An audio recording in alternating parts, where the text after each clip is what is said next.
Araw ng Biyernes, taong 1990. Maaga akong nagising dahil sa ingay ng mga baboy sa likod ng bahay.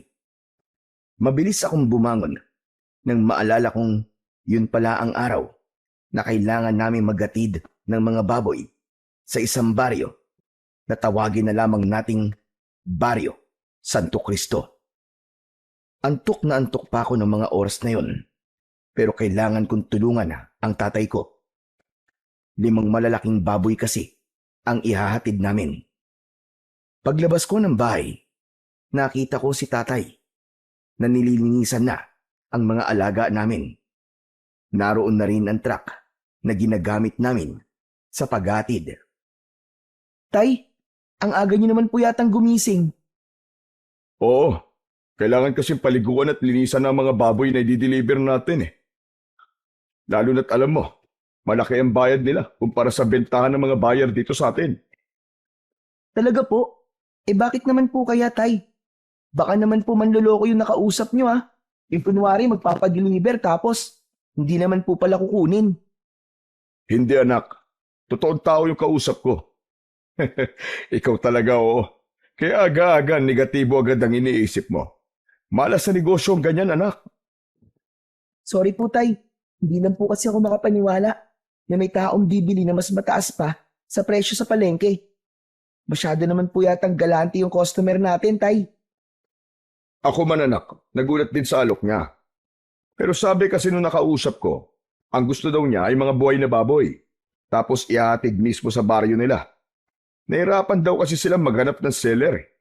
Kaya nung may nakapagsabi daw sa kanya na nagdi-deliver ako at nagbebenta ng baboy, sinubukan niya akong kausapin. At yun na nga, kinontrata niya na ako. Ah, tay. Sino po ba kasi yung kausap nyo? Yung kapitan mismo ng baryo, si Kapitan Marcelo. Mabait daw na tao yun, sabi ng mga nakakakilala sa kanya. Saka, totoo daw na galante. Kung ganun, ayos naman po pala, tay. Walang problema. Maayos talaga. Kasi, maayos naman siya kausap eh. Noong una nga parang ayaw kong tanggapin kasi malayo pero doble agad yung presyo. Kaya yun, tinanggap ko na. Aba, sayang din yun, di ba? Ngayon pa namang kailangan na kailangan natin ng pera. Sa bagay, sayang nga naman po yun. Pero tay, ano po bang meron sa kanila? Bakit kailangan po nila ng madaming baboy? Sabi, may gaganapin daw na pesta. Talaga, tay? May piyesta? Wow! Anong wow, anak? Alam mo, huwag kang masyadong excited ah. Dadalhin lang natin yung mga baboy doon, tapos uuwi na rin kagad tayo. Ay, ano ba yan? Akala ko pa naman makakapamasyal ako doon. Loko ka talagang bata ka. Pasyal na naman ang nasa isip mo. Basta sumama ka lang para may kasama ako. Saka kailangan nating pagbutihan ng pagtitinda. Para sa susunod, sa atin na sila kukuha. Sa bagay, pero hayaan niyo po. Maaasahan niyo po ako dyan, tay. Wala pong problema sa akin. Tutulungan po kita mambola. Magaling yata ako sa ganun. Talaga lang ha. Sa bagay, kanino ka pa ba magmamana? Di sa akin. Napangiti ako sa sinabi ng tatay ko. Sandaling gumaan ang pakiramdam ko habang nagbibiro siya. Pero agad ding nawala ang ngiting yun nang bigla kong maalala ang tungkol sa mga fiesta. Ang huling punta o pasyal kasi namin sa piyestahan ay noong buhay pa ang nanay ko. Tay, naaalala niyo po ba yung huling piyesta na pinuntahan po natin kasama si nanay? Aba, syempre naman. Makakalimutan ko ba naman yun, anak? Pati nga yung adobo ng nanay mo na niluto niya nun. Hindi ko pa rin makalimutan ang lasa eh. Pinakamasarap kasi yung luto niya. Tama po kayo. Masarap po talaga yung adobo niya.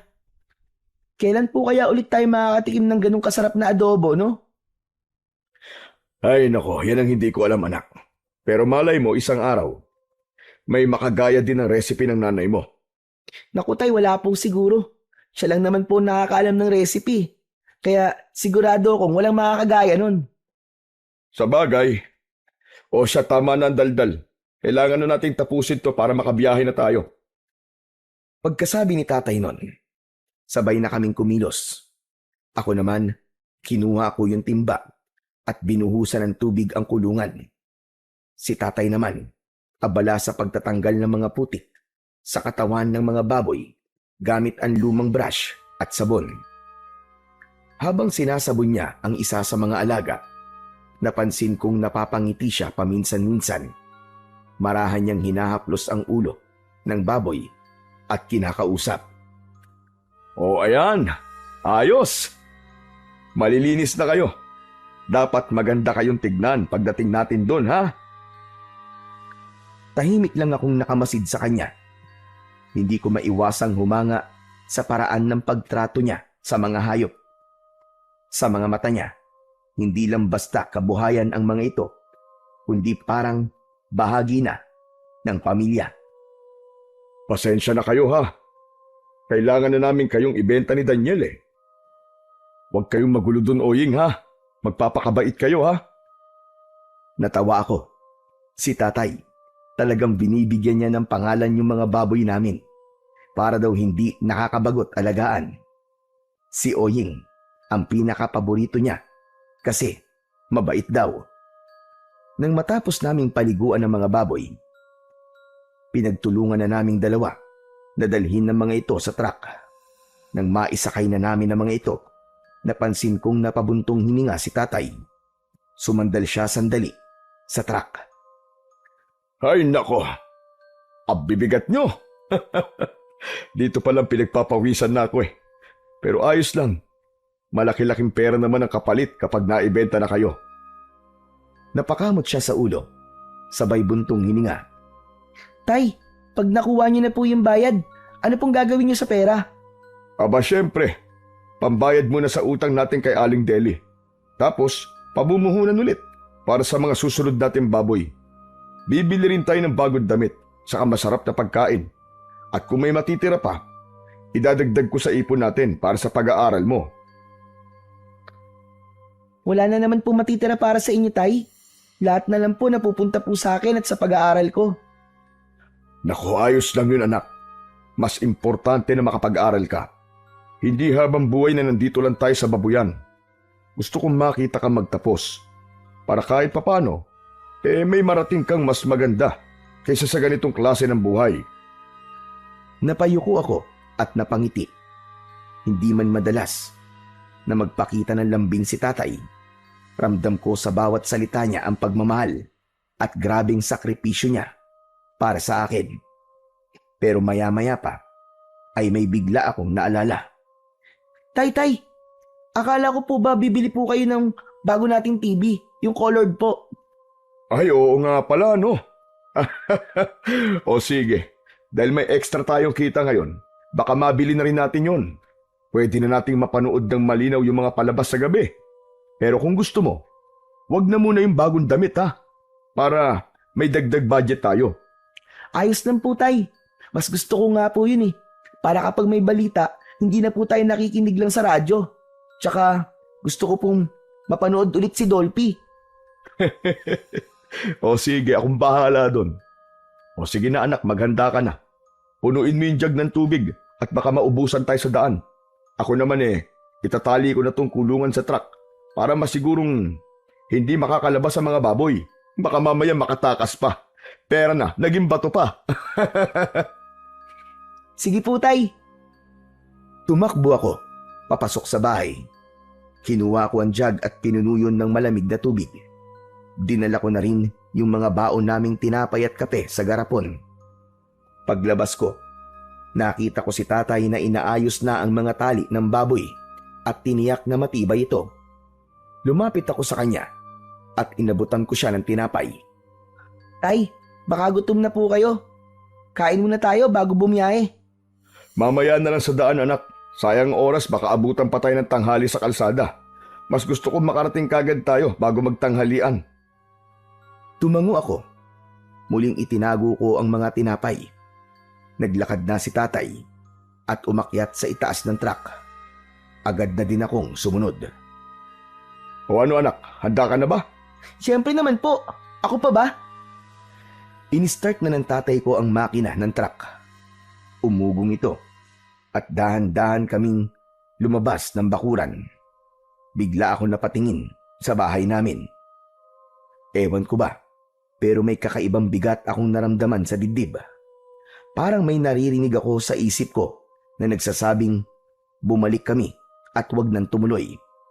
Parang gusto kong bumaba bigla at tumakbo pabalik ng bahay.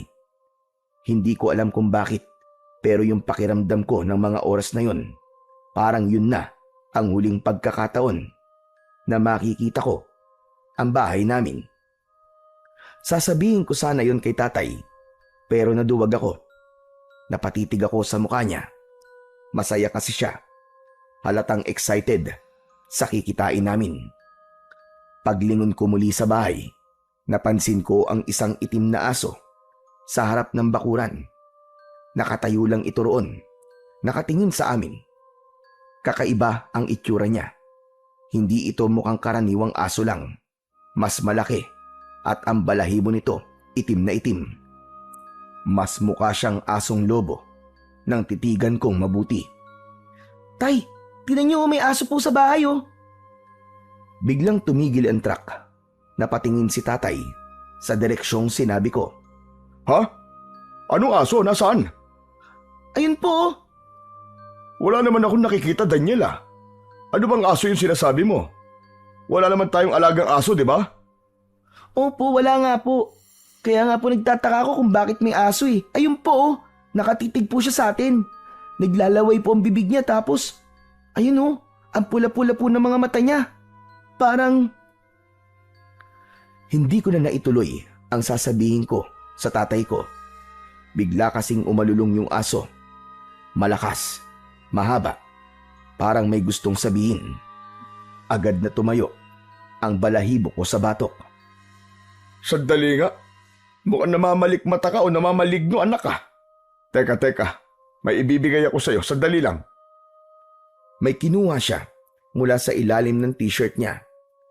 Inilabas niya mula doon ng isang kwintas na may palamuting gintong medalyon na may ukit ng araw sa gitna. Luma na ito. Medyo nangingitim na ang kwintas. Ano po yan, tay? Agimat to, anak. Minana ko pa sa lolo ko. Sabi niya, mabisang panlaban daw sa mga masasamang nilalang.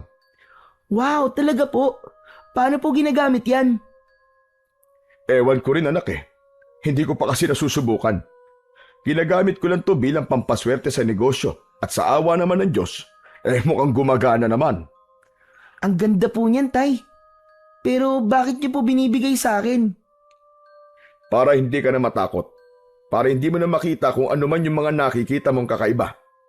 O heto, isuot mo na para may proteksyon ka.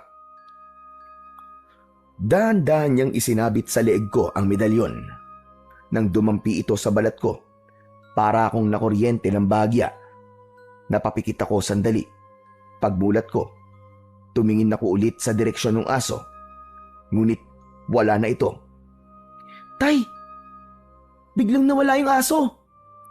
Ayos yan. Sabi ko naman sa iyo eh. O siya, tara na. At baka abutin pa tayo ng tanghali. Umusad muli ang truck. Habang tumatakbo kami sa kalsada, hindi ko maiwasang lumingon-lingon sa paligid. Pagtingin ko sa side mirror, parang may mabilis na aninong dumaan at sumampa sa likod ng truck. Mabilis lang, pero sigurado kung may nakita ako. Agad akong napalingon sa likuran. Pero wala naman akong nakita. Kinilabutan ako. Hindi ko na lang sinabi kay tatay dahil baka sasabihin na naman niyang guni-guni ko lang. Dahan-dahan kong hinawakan ang agimat na nakasabit sa leeg ko at pinisil yon ng maigpit. Tahimik akong nanalangin na sana, totoo nga, ang bisa ng medalyon.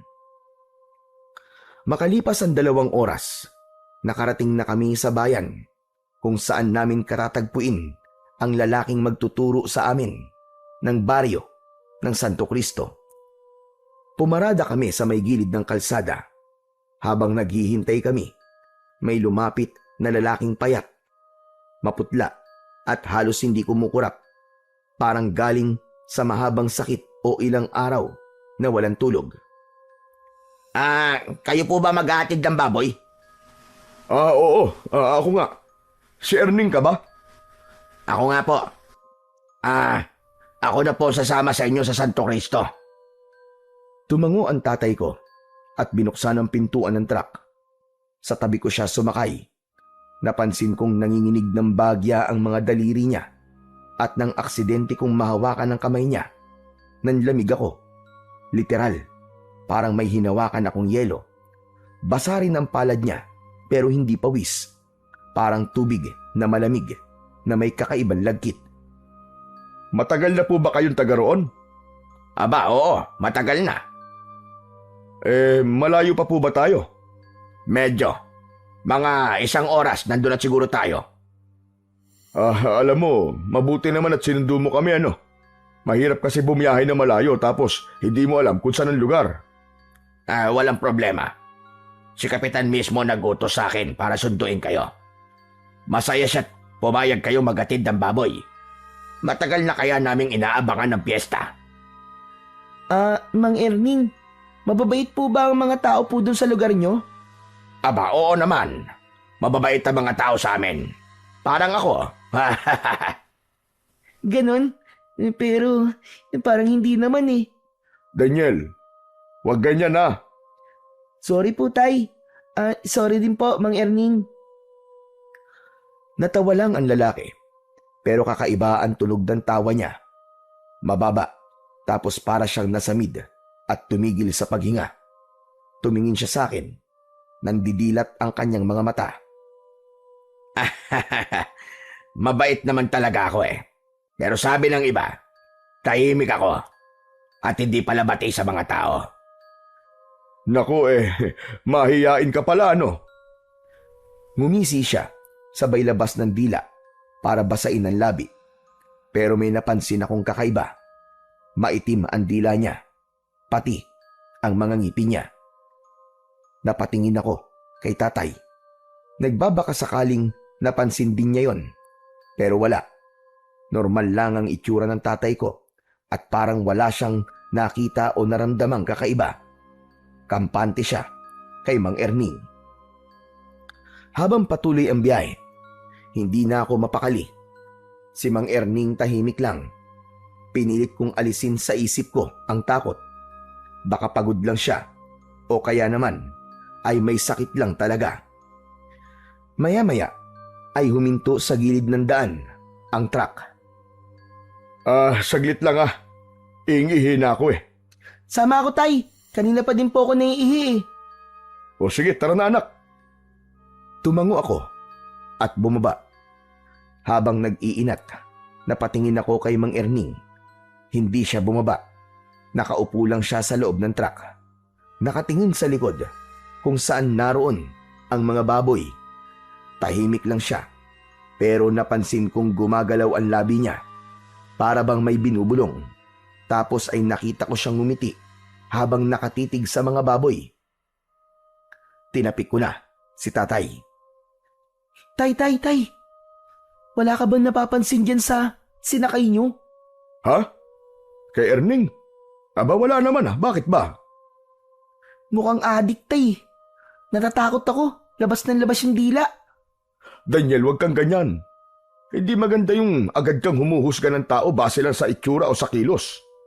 Kasi naman, Tay, ang weird niya talaga eh. Parang walang gagawing maganda. Baka naman pagod lang o kaya may iniisip. Hindi mo alam ang pinagdadaanan ng isang tao, anak Kaya wag kang basta-basta nagsasabi ng kung ano-ano sa tao. Masama yan. Sorry po, Tay. Alalahanin mo anak, sa trabaho natin sa biyahe, maraming tao tayong makakasalamuha. Hindi lahat ng kakaiba ay masama at hindi rin lahat ng may mabait na muka ay mapagkakatiwalaan. Opo, Tay. Sorry na po talaga. Mabuti pa ay magpahinga na muna tayo. Kumain muna tayo ng agahan. Saka, tama na yan Huwag mong ubusin ang lakas mo sa kakaobserba sa tao. Opo, Tay. Lumapit si tatay sa tapat ni Mang Erning at kinausap ito. Erning, bumaba ka na muna at kumain. Sige salamat po. Pero busog pa ako eh. Mamaya na lang siguro. Tumango si tatay at inilabas ang baon namin. Naupo kami sa gilid ng truck. Habang sinusubo ko ang pagkain, napansin kong bahagyang gumalaw ang truck. Napatingin ako at doon ko nakita si Mang Erning. Nakausli ang ulo sa bintana. Parang inaamoy ang hangin. Dahan-dahan siyang ngumiti at doon ko napansin na may kumikislap sa gilid ng kanyang labi. Hindi pawis, hindi rin laway. Para bang malapot na likido. May bahid ng pagkapula at dinilaan niya yon.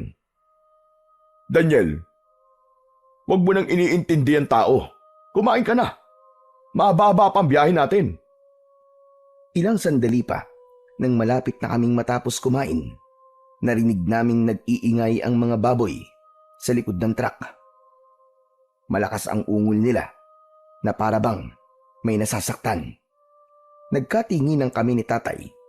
Agad siyang tumayo at tumakbo sa likuran, habang ako naman ay sumunod.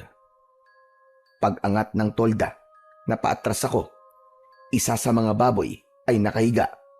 Hindi gumagalaw, parang patay na. Nakadilat ang mga mata nito. Hala, tay! Ano po nangyari sa baboy? Umakyat si tatay sa loob ng truck at sinuri ang baboy. Iniangat niya ang ulo nito at sinilip ang bibig at sinipat ang katawan, pero walang bakas ng sugat o kagat. Hindi ko alam, anak. Naku, sayang naman ito. Baka isipin ni Kapitan may sakit ang mga baboy natin. Tignan niyo po dyan, tay. Baka may ahas po kung anong hayop na pwedeng kumagat kaya po namatay yung baboy. Pero anak, walang hayop dito. Baka na-stress siguro sa haba ng biyahe natin. Naku, paano kaya ito? Biglang bumaba si Mang Erning mula sa truck. Tahimik siyang lumapit. Wala kayong dapat ipag-alala. Madalas mangyari ang ganyan sa biyahe. Ayos lang yan. Ako na ang bahala magsabi kay Kapitan. Sasabihin ko sa kanya na buhay yan bago natin dalhin. Wala kayong magiging problema, panigurado. Naku, salamat Erning ha. Malaking tulong yan. Ayoko lang mapahiya sa unang biyahe namin. Walang anuman, huwag mo nang isipin yon. Basta pagdating natin sa Santo Cristo, ako na ang kakausap. Makakaasa kayo. Salamat naman kung ganun. Sayang din kasi kung hindi ito kukunin. Abay, baka malugi kami. Hindi problema yan. Naku, pasensya na ha. O siya, mabuti pa tara na. Baka kung tumagal tayo dito madagdagan pa yung mga patay na baboy. Sumakay na ulit kami sa truck at agad na pinaandar ni tatay ang makina. Ilang sandali pa ay unti-unti nang nagbago ang paligid. Nawala na ang sementadong daan. Gan din ang mga bahay sa paligid. Marami ng mga puno at parang pataas na din kami ng bundok. Tay, malayo pa po ba ang Santo Cristo? Sandali na lang. Huwag kang mainip, bata. Nagtaka ako. Ang natatandaan ko, sinabi niya kanina na halos 1 oras lang ang magiging biyahe namin. Pero 2 oras na ang lumipas. Nagpatuloy kami sa biyahe, pero biglang pumreno ang sasakyan nang biglang may sumulpot na matandang lalaki sa daan. Muntik na siyang masagasahan, pero napaupo ito sa lupa. Agad na bumaba si tatay para tignan ang kalagayan niya. Naiwan kami ni Erning sa loob ng sasakyan. Naku, pasensya na po kayo. Okay lang ho ba kayo? Ay, walang problema. Ayos lang naman ako. Tumayo ang matanda at pinagpag ang kanyang damit. Saan ba kasi kayo pupunta? Bihira na mga sasakyang makarating sa lugar na ito Maghahatid lang po kami ng baboy sa Santo Cristo. Ano kanya? Santo Cristo? Bakit naman kayo maghahatid ng baboy doon? Matagal nang abandonado ang baryo na yon. Apo? Aba, imposible naman po yun. Kausap ko po yung kapitan nila at sa katunayan nga ho, may kasama ho akong taga ron. Yun po, si Erning. Nanlaki ang mga mata ng matanda nang sulyapan nito si Erning na nasa loob ng truck. Napansin kong Ilang beses itong napalunok ng kanyang laway. Nanginig din bigla ang kanyang mga kamay habang dahan-dahang itinuro si Mang Erning. Wag na. Huwag kayo tumuloy. Sigurado kung wala ng tao sa baryo na yon at kung meron man, mga impostor sila. Hindi sila mga taga-baryo Santo Cristo. Bumalik na kayo kung saan man kayo nanggaling. Maniwala ka sa akin. Sigurado ho bang ayos lang kayo? Baka nabagok po kayo o nasaktan ha? Sinabi ko na ayos lang ako. Pero ikaw, makinig ka sa akin. Biglang hinawakan ng matandang lalaki ang braso ni tatay at tinignan sa mata. Makinig ka mabuti. Yan kasama nyo. Hindi siya tao. Hindi siya tao! Sa sobrang lakas ng sigaw niya, napaiktad ako. Agad akong napalingon sa katabi kong si Mang Erning. Tahimik lang ito. Nakatingin ito sa matandang lalaki. Ilang sandali pa, bigla siyang napakamot sa ulo, sabay iling. Naku wag na po nating pag-aksaya ng oras sa matandang yan. Kilala ko yan Siya si Mang Jose. Wala yan sa sarili niyang katinuan. Tara na po. Ganun ba? Oo. Matagal na yan baliw Lagi nag-aabang ng mga dumadaan. Tapos, tinatakot ang mga tao. Huwag niyo na hong pakinggan. Sayang lang ang oras niyo. Nakita yung inis at galit sa muka ng matanda nang marinig ang mga sinabing yon ng payat na lalaki. Sino baliw ang sinasabi mo? Sino tinatawag mo baliw? Ay nako, ang hirap talagang kausap ng matanda na to. Ikaw ang mahirap kausap, Erning. Magbago ka na. Magbalik loob ka na sa Panginoon. Tigilan mo na itong ginagawa mong ito. Teka, kilala ka po niya? Abay malamang, taga Santo Cristo din yan Biglang lumapit ang matandang lalaki sa may bintana ng sasakyan at tinitigan ako. Eho, makinig ka sa akin. Hindi mga tao ang pupuntahan nyo sa Santo Cristo. Pugad yun ng mga demonyo. Mga demonyong nakatira doon. Tama na ho kayo, Lolo Jose.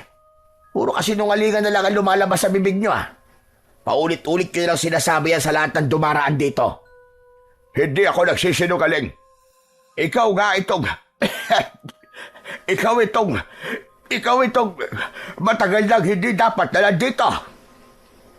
Napalunok ako. Hindi ko maintindihan kung ano ang ibig sabihin ng matanda. Si tatay naman ay nakatingin lang, halatang naguguluhan na rin. Magtago ka man sa mukha ng tao. Kilala ko ang amoy mong hayop ka. Huwag mo akong pagtawanan. Ito lang ang masasabi ko. Isinusumpa kita. Kapag may nangyaring masama sa mga ito, mananagot ka sa akin. Isusumpa kita hanggang sa mabulok ang laman mo. Baliw! Halos manginig sa galit ang matandang lalaki, habang si Mang Erning naman ay tuloy lang sa pagtawa. Parang wala lang sa kanya ang lahat. Ako man, mas lalo pang kinilabutan. Hindi ko alam kung bakit, pero may kakaiba talaga sa tawa ni Erning. Tama na po yan. Mabuti pa tumabi na ho kayo, Tatang. Kailangan na po naming umalis Saka mag-iingat na lang po kayo sa susunod. Kayo ang mag-ingat, iho. Sinasabi ko na sa inyo, huwag na kayong tumuloy. Huwag kayong maniwala sa demonyong yan. Umuwi na kayo habang may oras pa. Biglang inabot ni Mang Jose ang braso ko. Pero nang dumikit ang kamay niya sa balat ko, bigla siyang napabitaw at nagulat. Ano yon? Ano yon? Bakit parang may kuryente ang katawan mo? Ano ka ba? Nanlaki ang mga mata niya habang nakatingin sa akin. Hindi ako makasagot. Si tatay naman, agad niyang inilayo sa akin ang matanda. Tama na ho. Tinatakot yun na ho ang anak ko Pasensya na rin pero kailangan na rin talaga naming umalis. Sige ho, paalam na po sa inyo, Tatang. Sinabihan ako ni tatay na isarado na muna ang bintana, kaya agad ko naman yung ginawa. Umakyat na din siya at pinaandar na ang sasakyan. Habang papaalis kami, narinig ko na sumisigaw pa rin yung matanda. Umuwi na kayo! Mamamatay kayo dyan sa Santo Cristo! Wala nang tao doon! Matagal nang walang tao sa baryong yon! Walang nagsalita sa amin. Si tatay, nakatutok na sa daan, at si Mang Erning naman tulala. Sinilip ko sa side mirror ang matanda. Nandoon pa din siya, nakatingin sa sasakyan namin. Tapos may nakita kong isang uwak na lumipad at dumapo sa balikat niya. Mang Erning, ano pong nangyari sa matandang yun? Bakit po siya nabaliw? Napatingin si Mang Erning sa akin saglit. Tapos bumuntong hinga bago sumagot. Hindi naman siya dating ganun eh. Si Mang Jose, dating ang tingero yon. Siya yung nilalapitan ng mga tao kapag may sakit. Pero nagbago ang lahat nang mamatay ang pamilya niya. Namatayan siya? Anong kinamatay? Nasunog. Wala ni isa sa asawa at mga anak niyang nakaligtas. Simula nun, nakikita na siyang palagi nagsasalitang mag-isa. Hindi na din siya makausap ng matino. Nako, kawawa naman pala yung tao. Siguro hindi kinaya ng isip niya yung nangyari. Hindi talaga. Pero, hindi naman nakakaawang matandang yun eh. Ha? Aba, bakit mo naman nasabi? Kasi chismis sa baryo namin na natuto siyang mangkulam. Ano? Mangkukulam yung matandang yun? Hindi ko rin alam kung totoo. Sabi-sabi lang naman kasi yun sa amin. Kasi may mga nagsasabi na mula nang masunog ang bahay niya, tumuloy siya sa isang maliit at lumang kubo sa may likod na sementeryo. Oh, ano naman pong kinalaman nun sa pagbabago po niya? Porke po ba tumira po siya sa sementeryo, mangkukulam na po kagad? Hindi ganon. Ang sabi nila, yung matandang yon, naghangad ng labis na kapangyarihan.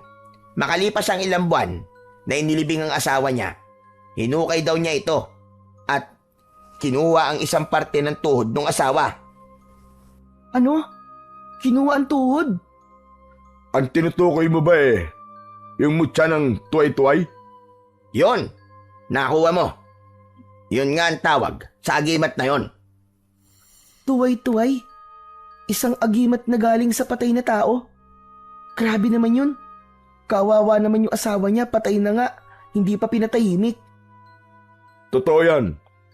Hindi talaga matatahimik ang kaluluwa ng isang patay dahil kakapit ito sa katawan ng tao may hawak nito. Kapag merong ang ganun, ang kaluluwa ng patay ay maaari mong alipinin.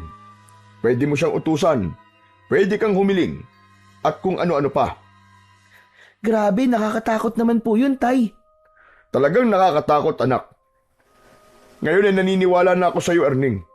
Kasi ang mutya ng tuway-tuway ay madalas ginagamit ng mga nananampalataya sa mga demonyo. Yung bang mga kampo ng kadiliman. Kaya siguro nabaliw. Kaya siya naging mangkukulam. Tama ka. Kaya nga siya naging baliw dahil doon. Kaya wag na natin pag-aksayan ng oras yung matandang yon. Malapit na pala tayo. Pagkasabi nito, ay napatingin ako sa labas. Unti-unti nang nagiging makitid ang daan. Sa kaliwa ay bangin at sa kanan naman ay mga matataas na puno. Wow! Ang ganda naman po dito sa lugar nyo. Aba, maganda talaga dito. O siya, iliko nyo na po dyan sa kaliwa.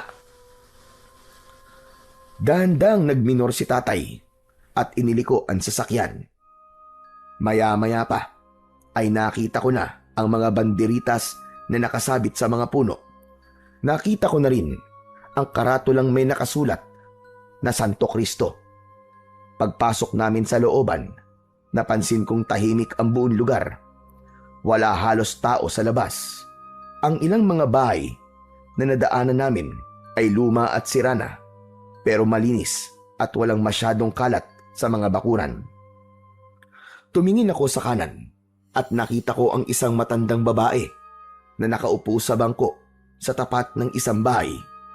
Hindi siya gumagalaw, parang nakatitig lang sa amin habang dumadaan. Nang magtagpo ang aming mga mata, mabilis akong umiwas ng tingin. Pagkaraan ng ilang sandali, nagsalita si Mang Erning. Oh, ayan na. Ayan na yung bahay ni Kapitan. Hinto mo sa tabi. Pumarada ka na lang dyan. Agad na itinabi ni tatay ang sasakyan. Pagkahinto, bumaba siya kagad. Sumunod ako, pati na si Mang Erning. Napansin kong may ilang lalaki sa harap ng bahay. Nakaupo sa mahabang bangko habang nagkwekwentuhan. Pagkakita nila sa amin, agad silang tumayo at ngumiti. Isa sa kanila ang nangunang sumalubong sa amin. Nako, maraming salamat naman at narito na kayo. Magandang umaga, Kapitan.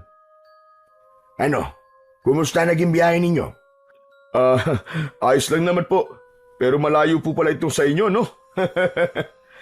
Konti lang naman, pero hayaan mo. Dadagdagan ko ang bayad sa pag-deliver mo. Naku, wag na ho. Ayos lang, Kap. Hindi naman ako nagpapadagdag eh. Sobra-sobra na po yung ibabayad nyo sa mga baboy namin. Ayos lang yun. Walang problema sa akin. Nagkamay sila. Kita ko sa mukha ng kapitan na natuwa siya sa muling pagkikita nila ng tatay ko. Tama-tama lang ang dating nyo. Mamayang gabi, may ihahanda na ang mga yan para sa bispiras ng pista. Ano? Para sa bispiras lang? Akala ko kasi ihahanda nyo yan sa mismong araw ng pista. Naku, hindi. Para lang yan sa bispiras. Sa mismong pista, iba ang ihahanda namin. Mas masarap. Mas espesyal. Nakakatuwa naman pala dito sa inyo, ano? Dinaig pa ang baryo namin sa paghahanda. Mukhang malaking selebrasyon to, ah. Alam mo kasi, ang pista ang pinakahihintay na okasyon ng mga taga rito. Lahat ng tao dito, sama-sama kami naghahanda at sama-sama ding nagdiriwang dito sa bahay ko. Aba, ayos po pala samahan nyo dito. Oo naman. Dito kahit mahirap ang buhay, basta pista, walang iwanan. Lahat may ambag, lahat may handa. Para kahit ilang araw lang, nakapagsaya kami na sama-sama at makalimutan namin ang mga problema sa buhay. Nagpatuloy sa pag-uusap sina tatay at Kapitan Marcelo tungkol sa paghahanda sa pista, habang ako naman ay tahimik lamang na nakikinig. Samantala, napatingin ako sa paligid. May ilang kabataang babae na abala sa pag-aayos ng mga banderitas, habang yung iba naman ay nagkakabit ng mga bumbilya sa gilid ng kalsada. Kahit medyo luma at sira-sira ang mga bahay, tila binubuhay nila ang paligid para sa nalalapit na pista. Pero may napansin ako, yung mga banderitas, kulay pula at dilaw lang. Hindi ako nakatiis. Nagtanong na ako sa kapitan. Kap! Napansin ko lang po, bakit po puro dilaw at pula lang po ang mga banderitas nyo? Wala po bang ibang kulay? Yan ba? Tradisyon na kasi yan dito sa amin, iyo. Ang pula, simbolo yan ng dugo, ng sakripisyo. Paalala ng paghihirap at pagsubok na pinagdaanan ng Santo Cristo. Yung dilaw naman, para sa liwanag, tanda ng pag-asa at biyaya na binibigay niya sa amin taon-taon. Tumangulang ako matapos niyang sagutin ang aking tanong. Samantala, ay ibinaling na ng kapitan ang kanyang pansin sa mga kasama niyang lalaki. Nako, napapasarap tayo na kwentuhan dito, ah. Sandali lang, ah, at ipapaayos ko lang yung mga baboy. Lando, Pedro, kunin niyo na ang mga baboy at ipakatay na. Agad na sumunod ang mga lalaki sa utos ng kapitan. Lumapit sila sa truck at binuksan ng trapal. Natuwa si kapitan nang makita ang malulusog at matatabang baboy. Ang gaganda pala ng mga baboy niyo, ah. At ang lilinis pa. Mukhang inalagaan ng maayos. Ngumiti si tatay, pero napansin kong biglang natigilan si kapitan nang mapansin niya ang patay na baboy. Oh, sandali lang. Bakit may patay na isa? Ano nangyari rito? Medyo natigilan si tatay, pero bago pa siya makasagot, sumingit si Erning. Kap, namatayan sa init habang nasa biyahe. Buhay pa yan nung sinundo nila ako sa bayan eh. Tahimik lang si kapitan. Tinignan niya yung patay na baboy. Parang nag-iisip kung ano ang dapat na gawin. Maya-maya lang ay tumango siya. O sige na. Ibaba nyo na rin yan. Sayang. Pero ililibing na lang natin mamaya sa likod. Ha? Ililibing? Pero malusog po ang baboy na yan. Pwede pa po yung katayin. Sayang naman. Walang problema, Mando. Huwag ka mag-alala. Buo pa rin ang ibabayad ko sa'yo. Pero, wag na natin pag-usapan yan, Mando. Mabuti pa, ay tumuloy na kayo sa amin. Kumain muna kayo bago bumiyahe paalis. Maraming pagkain sa likod. Tara na. Hindi ho ba nakakahiya? Tay, huwag ka na pumahiya. Gutom na po ako eh. Huy, ano ka bang bata ka? Nakakahiya kay Kapitan. Nako, wag na kayong mahiya sa akin. Talagang nagpahanda ako ng pagkain para sa inyo. Tara na, sumama na kayo. Sumama na kami. Papunta sa likod ng bahay. Malaki ang bahay ni kapitan at may maluwag na bakuran. Pero tulad sa iba, luma na din ito at may ilang mga sira na. Gawa ito sa kalahating semento at kalahating kahoy. Pagdating namin sa likod, nakita kong madami palang tao doon. Abala sila sa pagluluto. Ang daming pagkain na nakahanda at ihahanda pa lang. O sige na. Upo na kayo at ipapahanda ko na ang pagkain nyo. Umupo kami sa mahabang mesa. Agad niyang inutusan ng isang matandang babae. Maya-maya lang ay nilapag na sa harap namin ng mga pagkain. Pansit, adobo at kaldereta ang kanilang inihanda para sa amin. Kain na kayo, kain na! Masarap magluto ang mga taga rito. Salamat ka pa. Agad akong sumandok ng kanin. Sumunod na rin si tatay. Parehas naming unang kinuha ay ang adobo. Nang tikman namin, bigla kaming nagkatinginan. Tay, ang sarap po nito. Grabe, ngayon lang po ako ulit nakatikim ng ganitong adobo. Mas masarap pa yata ito sa luto ni nanay. Nako, pag narinig ka ng nanay mo, lagot ka. Nagsasabi lang naman po ako ng totoo, tay. Pero syempre, paborito ko pa rin po yung luto ni nanay. Tumawa si Kapitan Marcelo nang marinig ang naging usapan namin ni tatay. Salamat naman at nagustuhan nyo. Sige, kumain lang kayo ng kumain at marami pa niyan. Sarap na sarap sa pagkain si tatay. Pero nang muli ako nagsandok ng adobo, napansin ko na may kakaiba sa karning nakuha ko. Parang daliri ng tao. Agad na sumama ang pakiramdam ko nang makita ang karning yon. Iniangat ko ang kutsarang pinaglalagyan nito at makailang beses na napalunok ako ng laway. Ilang sandali pa, tuluyan na ngang bumigay ang aking sikmura sa nakakadiring pagkain na yon. Hanggang sa nagsuka ako. Hoy, Daniel! Aba bakit? Ano nangyari sa iyo, anak? Hindi ako agad nakasagot. Nanginig ang kamay ko habang itinuturo ko ang karne sa plato. Yumuko si tatay at tinignan yon. Tay, tignan nyo. Parang daliri po ng tao yan. Hindi ko alam kung paano yun narinig ni Kapitan Marcelo. Bigla kasi itong napatingin din sa plato at saka tumawa. Nako, hindi daliri ng tao yan, iho. Buntot lang yan ng baboy. Minsan kasi, kapag nag-aadobo kami, isinasama namin yung buntot. Natakot ka ba? Pasensya ka na, iho.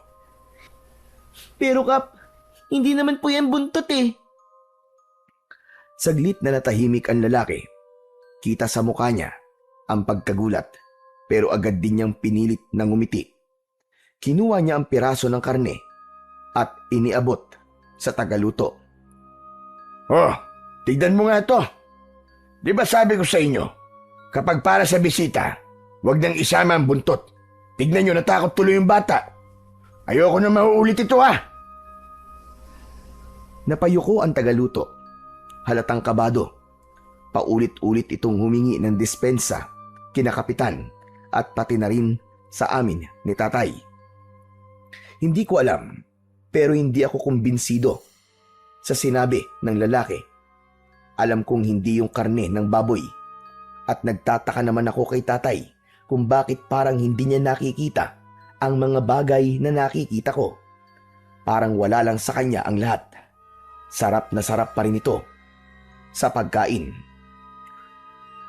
Samantala, lumayo na si Kapitan Marcelo at nilapitan ang mga kasama niyang abala sa paghahanda. Hinarap ko si tatay sa pagkakataong yon. Tay, tama na po yan, tay. Halika na po. Umuwi na po tayo. Anak, sandali lang. Hindi pa ako tapos kumain eh. Relax ka lang dyan. Mabuti pa tikman mo itong kaldereta. Masarap din ito. Ayoko na pong kumain, tay. Mamaya na lang po sa bahay. Ikaw ang bahala. Tumahimik ako sandali. Nagmasid ako sa paligid. Nakita ko ang mga nagluluto. Titig na titig sa akin. Lahat sila sinusundan ako ng tingin. Natakot ako lalo at nakita kong tila walang emosyon ang kanilang mga muka. Napansin ni tatay ang pananahimik ko. Sinulyapan niya ako at nang makita niyang may tinitignan ako, sinundan niya ito ng tingin. Pagharap sa kanila ni tatay, bigla silang ngumiti. Bigla silang tila naging normal na para bang mga inosente. Hoy, bakit ganyan ka makatingin sa mga tao? Pambihira ka naman. Naku ikaw Daniel ha, tigilan mo yung kakaganyan mo. Sorry po, tay. Nang mapansin ni Kapitan Marcelo, natapos nang kumain si tatay, agad siyang lumapit sa amin. Nakangiti ito habang hawak ang isang makapal na sobre. Binuksan niya yon sa harap namin at nagsimulang magbilang ng pera. Oh, Mando. Ito ang bayad Dinagdagan ko na rin ng konti. Pambawi sa pagod nyo at sa gasolinang ginamit panghatid dito. Maraming salamat, Kapitan. Malaking tulong ho sa amin ito ng anak ko. Nako, maliit na bagay lang yan. Saka, pakonsuelo ko yan para sa susunod na kailanganin namin ng baboy. Sa'yo na kami kukuha palagi. Ngumiti si tatay, halatang natuwa sa sinabi ng kapitan. Maya-maya pa ay nagpaalam na din si tatay. Oo, sige. Ingat kayo sa biyahe Sana, makabalik kayo ng ligtas. Paglabas namin, para akong nabunutan ng tinik. Gumaan ang dibdib ko kahit papano. Dahil nasa isip ko, sa wakas, makakauwi na kami ng tatay ko. Sumakay na kami sa truck. Hay, salamat naman. At makakaalis na po tayo dito. Napatingin sa akin si tatay. Pagkatapos ay bigla siyang napailing. Daniel, yung nangyari kanina, huwag mo nang uulitin yun ha? Hindi maganda yung pa-eksena mo na yung kanina. Aba, nakakahiya sa kanila, Daniel. Kasi naman po, tay, sino po bang hindi matatakot kung makakakita ka po ng parang daliri sa ulam? Buntot lang talaga ng baboy yun, anak. Ikaw, masyado ka napapraning May pinagdadaanan ka ba? Kung ano-ano nasa isip mo Pero tay, iba talaga yung itsura Parang... Tama na, Daniel. Tigilan mo na yan. Tumahimik na ako. Kabisado ko si tatay. Sa tono niyang yon, alam kong galit na siya. Ilang sandali, inilagay na niya ang susi at pinaandar ang truck. Anak ng teteng, oo. Sinumpong na naman itong truck natin. Ha? Bakit po? Ayaw na namang umandar Sinubukan niyang paandarin ulit, ngunit wala pa rin. Umuugong lang ang makina, pero namamatay din. Kinabahan na ako. Lumapit si kapitan. at si Mang Erning. Oh, may problema ba, Mando? Oo, Kap. Ayaw umandar ng truck namin. Nako, parang kanina lang Nung nagpunta tayo dito, di ba ayaw di umandar nung una? Subukan mo ulit. Baka mapandar mo ang makina. Tumango si tatay at muling sinubukan paandarin. Umuugong na naman pero biglang titigil. Ayaw talagang mag-start. Napakamot siya ng ulo. Sabay bumaba para silipin ang makina. Binuksan niya ang takip. Biglang lumabas ang maitim na usok. Anak ng... Ang bihira, oh. Ngayon pa talaga nasira. Nako, mukhang malala ang sakit ng truck mo Kaya nga, Kapitan Meron bang talyer dito? Wala dito sa baryo, Mando. Ang pinakamalapit, nasa bayan pa. Doon mismo sa pinagkitaan nyo ni Erning. Tay, ano pong gagawin natin ngayon? Nako, pasensya na kayo Mukhang hindi ko kayo matutulungan sa bagay niyan. Pero bukas, may luluwas ng bayan. Pwede akong magpasundo ng mekaniko para ayusin itong sasakyan nyo. Bukas pa? Ibig po sabihin Oo, bukas pa kasi ang biyahe papunta ng bayan Naku tay, paano po yan? O sige, ganito na lang. Kung gusto nyo, dumito na muna kayo, maski isang gabi lang. Mahirap nang bumiyahe papuntang bayan ngayon. Walang masasakyan, isa pa. Baka wala din pumayag na mekaniko kasi tanghali na. Tumingin sa akin si tatay. Kita ko sa mukha niya ang pagkadismaya sa nangyari sa truck. Wala kaming magawa. Wala na tayong choice, anak. Dito na muna tayo magpalipas ng gabi. Tumango ako kahit mabigat ang loob ko. Ayos lang yan. Hindi naman namin kayo pababayaan dito Saka may bakanting kubo ako. Pwede kayo dun magpahinga ng anak mo. Salamat po, Kapitan. O sige na, Erning. Samahan mo muna sila sa kubo. Sige po. Ako na pong bahala sa kanila. Inihatid na kami ni Mang Erning sa kubo. Nasa gilid lang ito ng bahay ni Kapitan Marcelo. Maliit lang ito at simple. Kahit luma na rin. Pagpasok namin, nakita kong may banig, 2 unan at 2 kumot na maayos na nakapatong sa sahig. Agad na kumuha si Erning ng walis at winalisan ang kubo bago kami pinapasok. Wala kayong dapat na alalahanin dito. Habang nasa poder kayo ni Kapitan, siguradong ligtas kayo. Ang pagkain, hindi nyo problema. Si Kapitan na ang bahala sa lahat ng kailangan nyo. Sige, salamat, Erning, Walang anuman. Maliit na bagay lang yan. Napatitig ako kay Mang Erning. Sa unang pagkakataon ay natuwa ako sa kanya dahil sa pag-aasikaso niya sa amin. Kahit pala ganun ang itsura niya, mabait talaga siya at masipag. Ang maganda pa nito, mapapanood nyo kung paano kami naghahanda para sa pista. Kung gusto nyo, pwede rin kayong dumalo para maranasan nyo mismo. Talaga po? Pwede po ba talaga? Aba, oo naman. Maganda nga yan at mukhang masaya. Pero parang mas gusto ko atang matulog na muna. Nakakapagod ang biyahe. Nako, mabuti pa nga po. O sige magpahinga na muna kayo.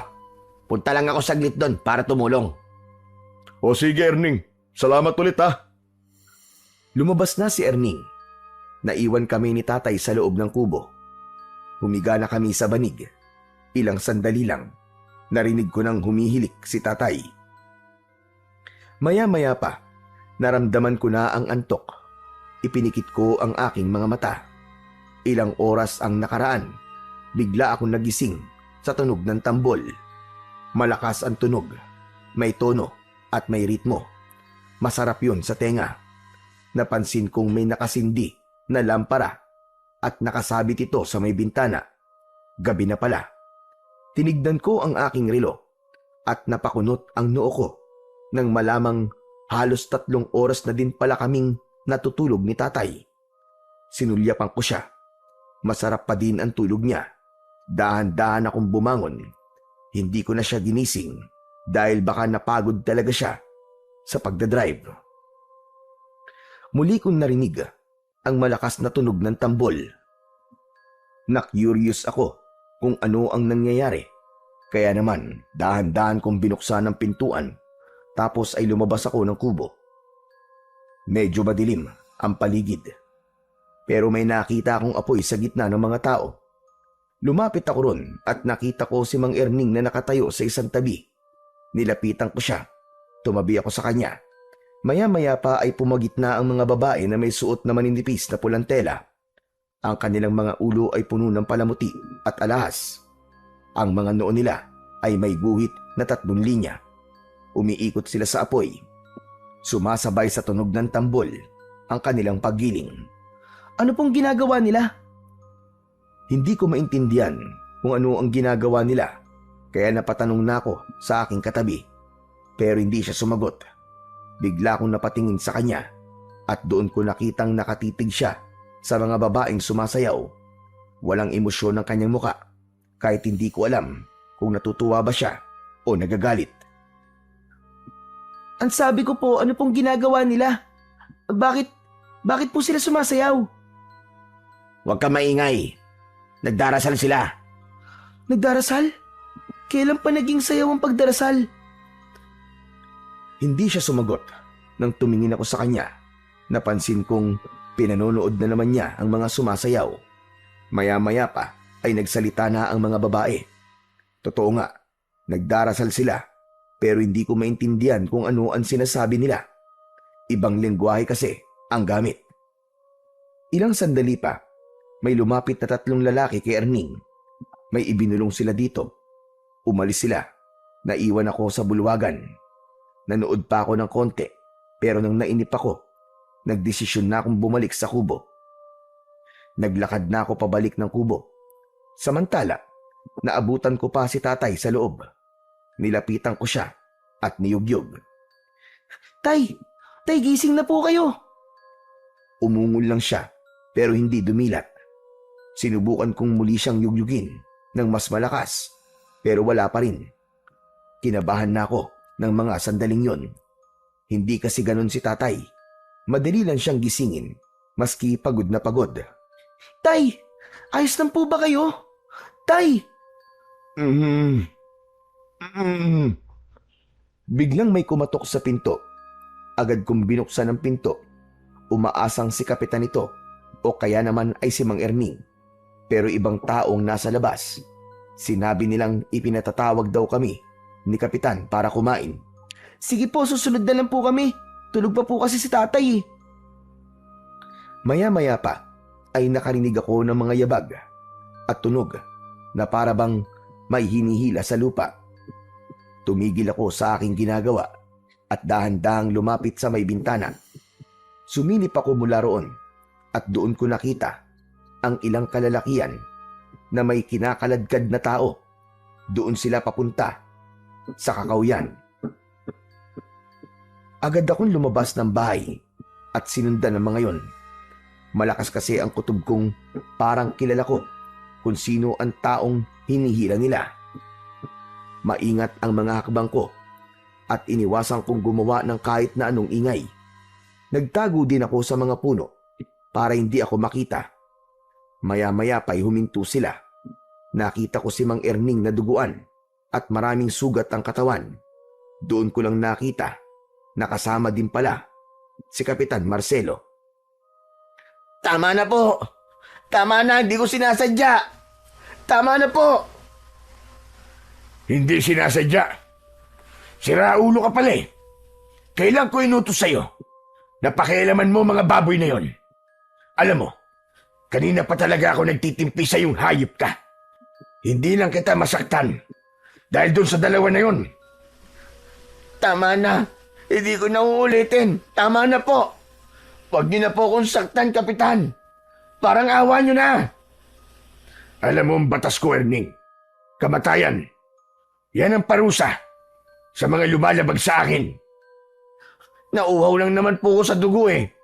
Hindi ko na ho napigilan eh. Kinilabutan ako sa mga narinig ko. Pero hindi masyadong mapagdugtong-dugtong ang ibig sabihin ng pinag-uusapan nila. Pakiramdam ko ay pinarurusahan si Mang Erning dahil sa baboy. Ito kaya yung baboy na hinatid namin, yung namatay?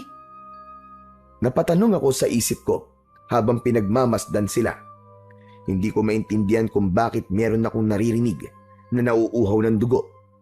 Tapos ay galit na galit pa ang kapitan. Kulang na lang ay patayin nila sa bugbog si Mang Erning. Ilang sandali pa, biglang sinapak ni kapitan ang mukha niya. Halos tumilapo ng katawan ni Mang Erning sa lakas ng suntok. Wala kang galang. Alam mong gagamitin natin ang mga baboy sa ritual. Sagrado ang dugo nila. Hindi mo pwedeng pakialaman ng ganun-ganun na lang. Patawad na po. Hindi ko talaga sinasadya. Tama na, Kapitan. Tama na. Ngunit hindi tumigil ang kapitan at ang mga kasama nito. Binugbog nila si Erning. Malalakas ang naging sigaw ni Erning. Ramdam na ramdam niya ang sakit. Bigla akong natakot. Gusto ko nang tumakbo pabalik sa kubo para gisingin si tatay. Pero hindi ko nagawa. Delikado. Baka mapansin nila ako. Patuloy ako nanonood sa pagpapahirap na yon. Pero ilang sandali pa, biglang nagbago ang anyo niya. Nagkaroon ito ng malalapad na pakpak sa likod niya. Nanlaki ang mga mata ko sa aking nakita. Hindi. Totoo ang sinabi ng matandang lalaki. Hindi tao si Erning. Diyos ko. Diyos ko po. Tinakpan ko ang bibig ko. Nanginig ang aking katawan dahil sa labis na takot. Sinubukan niyang lumipad pero bigla ding nagbago ang katawan ni kapitan. Lumaki ang katawan nito. Nagkaroon siya ng sungay sa ulo. Maitim na maitim ang kanyang balat at meron siyang matatalas na mga pangil. Hindi na ako makahinga. Naalala ko bigla ang sinabi ng matandang lalaki. Iho, makinig ka sa akin. Hindi mga tao ang pupuntahan nyo si Santo Cristo. Pugad yun ng mga demonyo. Paulit-ulit kong narinig yon habang nakikita kong unti-unti na rin nagbabago ang anyo ng mga kasama ni kapitan. Huwag niyong gagayahin ang pesteng yan. Kung hindi, ganyan din ang sasapitin niyo. Tumango silang lahat at nangako na hindi sila magiging taksil sa kapitan. Musta tayo sa kanya. Mabuti pa iandaan niyo na mga baboy para sa ritual. Tapos, ay kunin na din ng mga bisita. Dalhin sila sa gitna ng bulwagan. Agad na sumunod ang ibang kasama nila. Tumalikod na at naglakad pauwi. Samantala, isang aswang ang biglang napalingon sa direksyon kung nasaan ako. Parang naramdaman niya ang aking presensya. Mabilis ako nagtago. Pinigilan ko ang paghinga ko. Mabuti na lang at hindi siya lumapit. Nagpatuloy na sila sa paglalakad. Hindi ko alam kung gaano ako katagal na nagtago doon. Pero nang may masmasan ako, bigla kong naalala si tatay. Tumakbo na akong pabalik. Pagpasok ko sa kubo, wala na doon si tatay. Parang bigla akong nanghina dahil sa labis na pag-aalala. Tay, nasan ka? Nasan ka, tay? Lumapit ako sa bintana at pinagmasdan ang paligid sa labas. Pero hindi ko siya nakita. Pero may nakita akong isang tao na nagtatago sa likod ng isang puno. Pinagmasdan ko siya at kinilala. Nagulat ako nang mapagtanto kong si Mang Husion, ang matanda.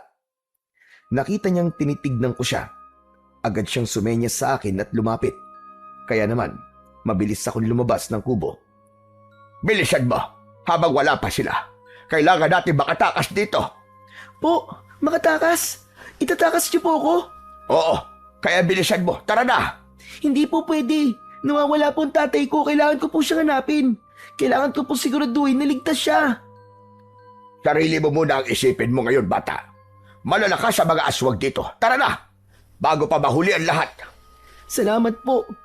Pero hindi ko po pwedeng iwan dito ang tatay ko. Hindi ko po kaya. Matigas talaga ang ulo nyo. Alam mo bang sinundan ko pa kayo rito para lamang mailigtas? Pero heto ka, ayaw mo sumama. Hindi mo alam kung gaano kadelikado ang lugar na ito. Alam ko na po, tatang. Totoo po mga sinabi nyo. Mga kampon po ng demonyo ang mga nakatira dito. Kaya nga sumama ka na sa akin. Iligtas mo ang iyong sarili. Hindi po. Hindi ko po pwedeng iwan si tatay dito, tatang. Gusto mo din bang mamatay kagaya niya? Ano? Ano sabi nyo? Hindi pa patay ang tatay ko. Bawiin niyo po ang sinabi nyo. Huwag kang sumigaw. Maririnig tayo ng mga aswang. Uulitin ko, sumama ka na sa akin. Wala na tayong magagawa sa tatay mo. Ayoko po, ayoko. Pasensya na po. Bahala ka sa buhay mo. Sige, hanapin mo. Magpakita ka sa mga aswang. Tutal, kaya mo naman, di ba? Kaya mong iligtas ang sarili mo at ang iyong ama. Di na po baling mamatay ako. Basta masiguro ko lang po na ligtas ang tatay ko. Hindi mo naiintindihan, iho. Ako po hindi nyo naiintindihan. Hindi po ako aalis dito nang hindi ko po kasama ang tatay ko. Hanggat may kaya po akong gagawin ko. Hindi niyo po siguro alam kung ano ang pakiramdam na nag-aalala sa mga mahal sa buhay. Kasi kayo, wala kayong nagawa nun nang masunog ang pamilya nyo. Wala kayong nagawa para iligtas sila. Ang sakit na sinabi mo, bata. Pero siguro nga tama ka. Kung may magagawa ka pa, sige gawin mo. Pero ito, tagdaan mo. Hindi mo alam kung gaano kasama ang mga nilalang dito. Hindi mo sila kakayanin. Alam ko po. Pero mas hindi ko po kakayanin kung wala po ang tatay ko. Ay, nako. Bahala ka na. Sana nga, makaligtas kayong dalawa ng tatay mo.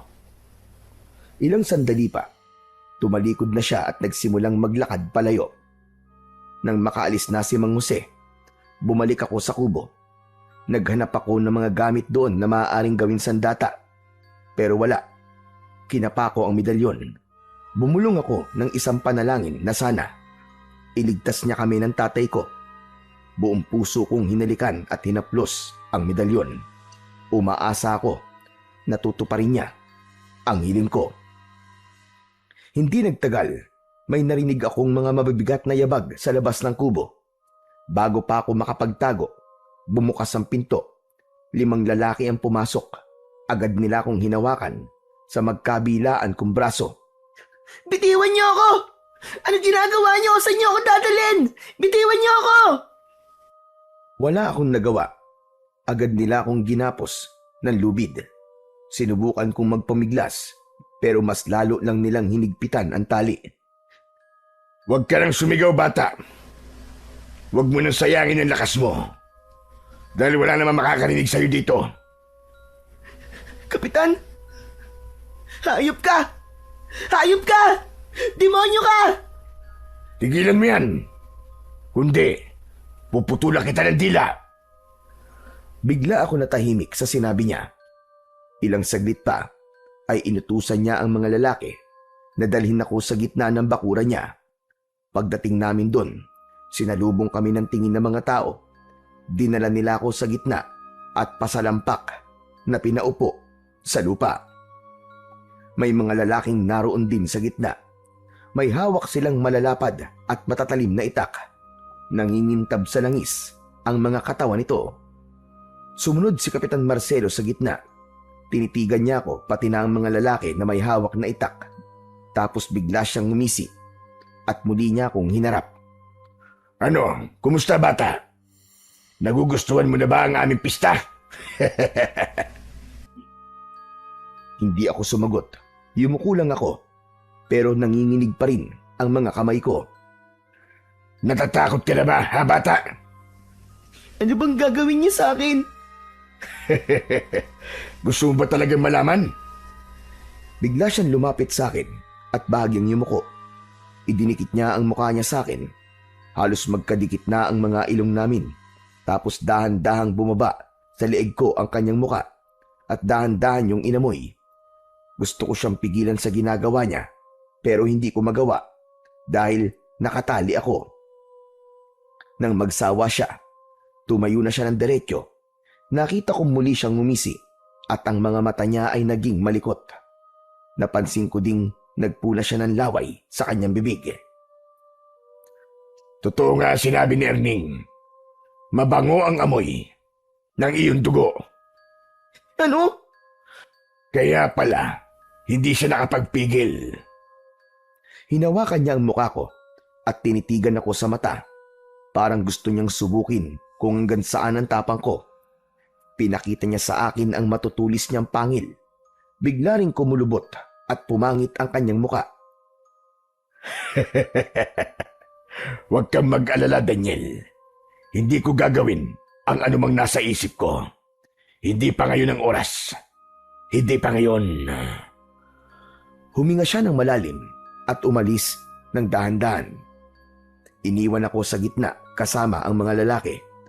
Lalong tumindi ang takot ko. Ilang sandali pa, may dumating na 4 na lalaki.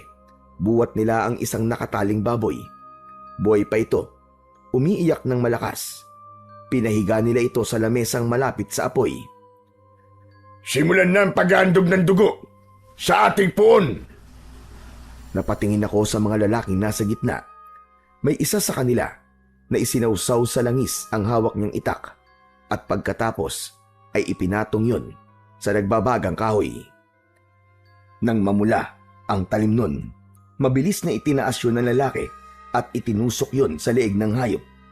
Agad na umiyak ito ng napakalakas. Tumilamsik din ang dugo nito. Hindi! Bakit ganyan? Bakit ganyan nyo katayin si Oyeng? Ang sama nyo! Ang sama-sama nyo! Biglang umungol ang mga tao. Kita ko sa kanilang mga muka na masaya sila sa kanilang ginagawa. Wala akong nagawa kundi ang umiyak. Awang-awa ako sa baboy namin. Hindi ko matanggap na pinahihirapan nila ng ganun si Oyeng. Sa awa at galit ko, bigla kong napatayo. Pero agad na may 2 lalaki na pumigil sa balikat ko. Sinabi nilang wag akong kikilos kung ayaw kong matulad sa baboy. Maghintay lang daw ako at darating din ang oras ko. Ano? Anong ibig mo sabihin? Hindi siya sumagot. Tinignan ko ang paligid. Nakita ko ang 2 babae sa likod ng mga lalaking may itak. May iniaabot ang mga ito sa kanila. Parang malaking sangkalan ng karne. Nanlamig ang katawan ko. Hindi ko alam kung ano ang susunod nilang gagawin. Gusto ko nang sumigaw. Gusto ko silang murahin. Lahat ng sumpa ay gusto ko nang sabihin sa kanila. Pero hindi ko magawa dahil sa takot akong maputulan ng dila. Malakas ang paghinga ko. Siguro ay naramdaman yun ni Kapitan Marcelo hanggang sa tumingin siya sa akin. Huwag kang kabahan, Daniel. Lahat ng ito ay parte na selebrasyon. Hayaan mo, ilang sandali na lang, magiging bahagi ka na rin ito. Bahagi? Anong ibig mo sabihin? Malalaman mo rin sa tamang oras. Huwag ka na magpaligoy-ligoy pa. Alam ko, napapatayin niyo ako. Matalino kang bata. Pero huwag ka mag-alala. Hindi mo pa naman oras. Pagkatapos sabihin yun ni Kapitan, bumaling ang tingin niya sa mga lalaking nasa gitna. Inutusan niya ang mga itong katayin na ang baboy. Tinadtad na nila si Oyeng. At nang matapos ay isa-isang lumapit ang mga tao. Binigyan sila ng tig-iisang hiwa ng karne. Hindi ko napaghandaan ang mga sumunod na nangyari. Yung mga tao kasi, kitang-kita ko kung paano nila kinain ang sariwang karne. Pinilit kong alisin ang tingin ko sa kanila, pero parang may malakas na puwersang nagtutulak sa akin para panoorin sila. Maya-maya pa, habang nagkakasiyahan sila, nakita kong unti-unting nagbago ang anyo ng lahat. Nangitim ang kanilang balat, namula ang kanilang mga mata, tumubo ang mga matutulis na pangil, at maging ang kanilang mga kuko naging kasing talas ng kutsilyo. Hindi ako makapaniwalang lahat pala ng mga tao sa baryo ay mga aswang. Tama nga, ang matanda na si Lolo Jose.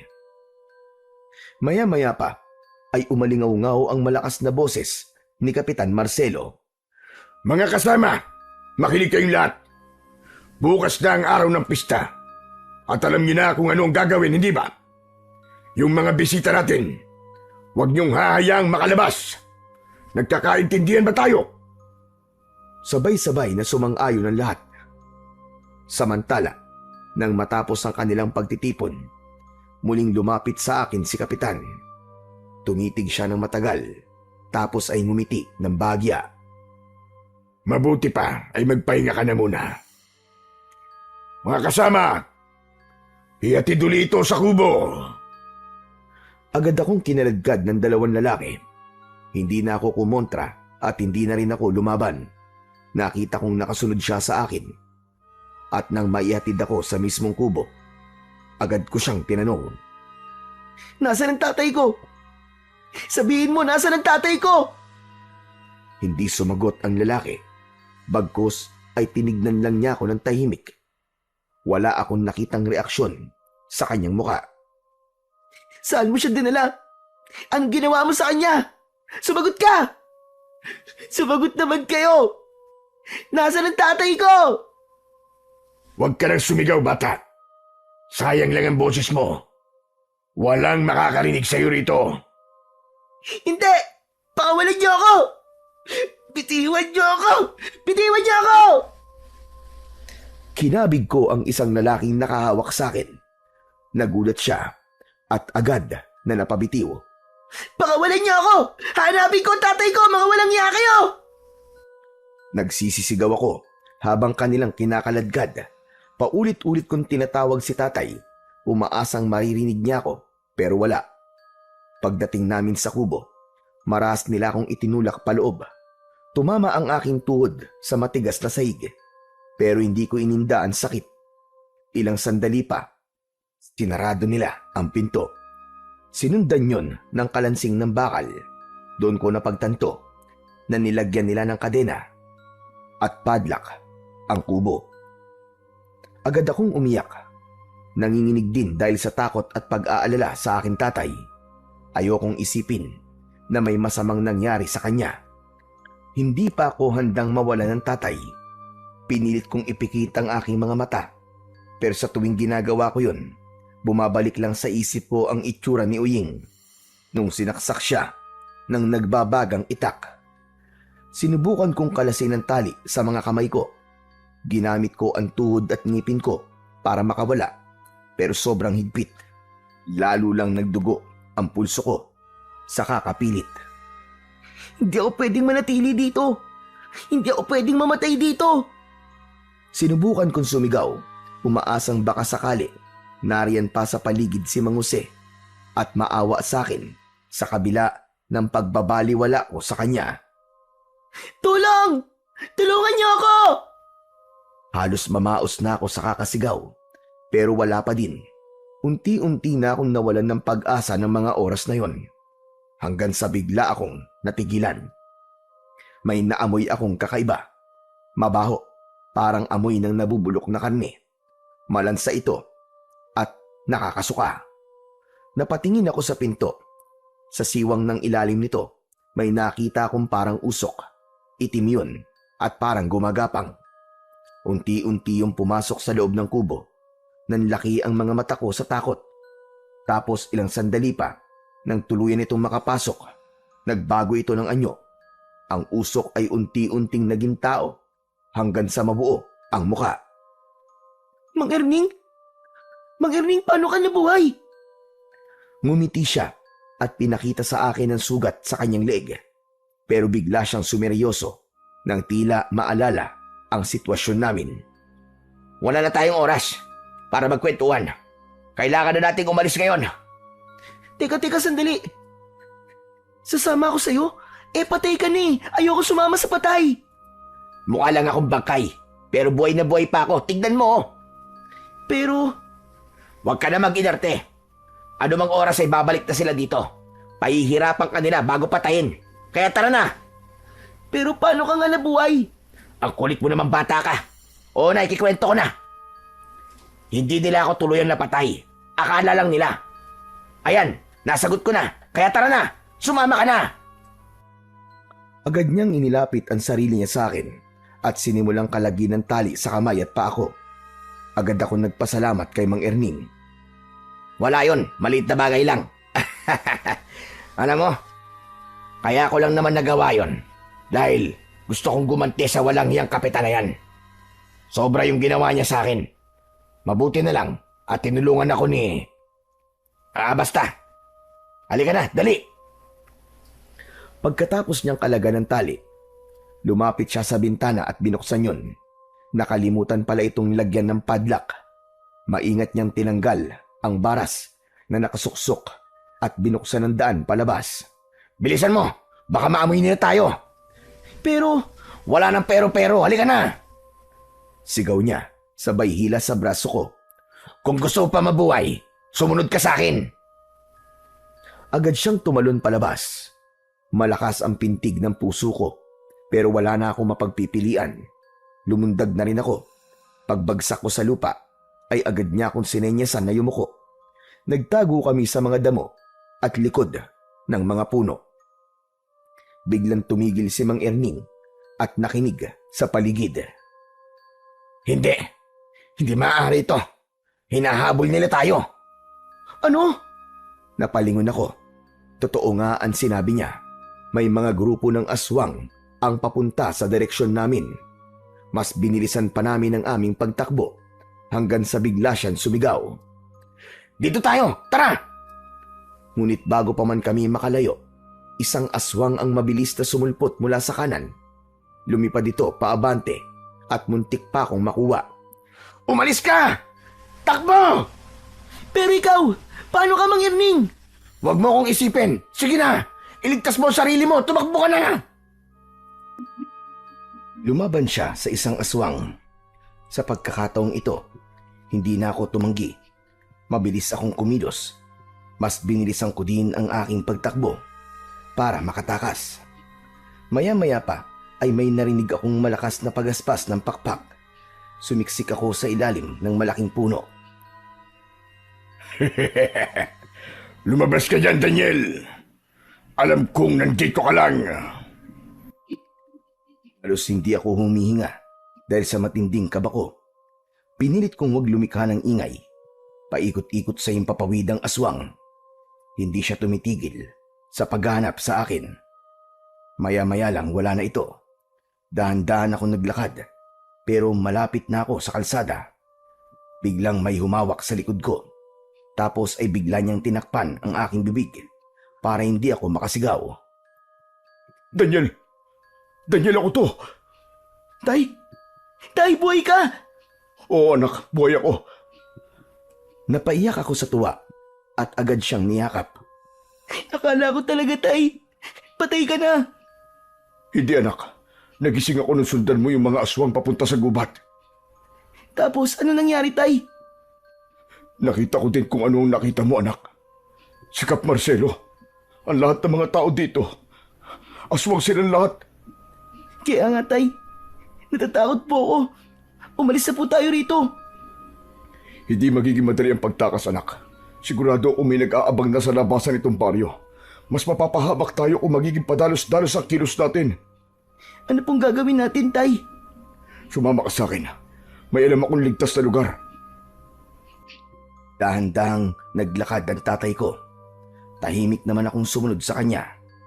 Maya-maya pa, may nakita akong aswang dun mismo sa lugar kung saan ako gustong dalhin ni tatay. Napatingin ako sa tatay ko.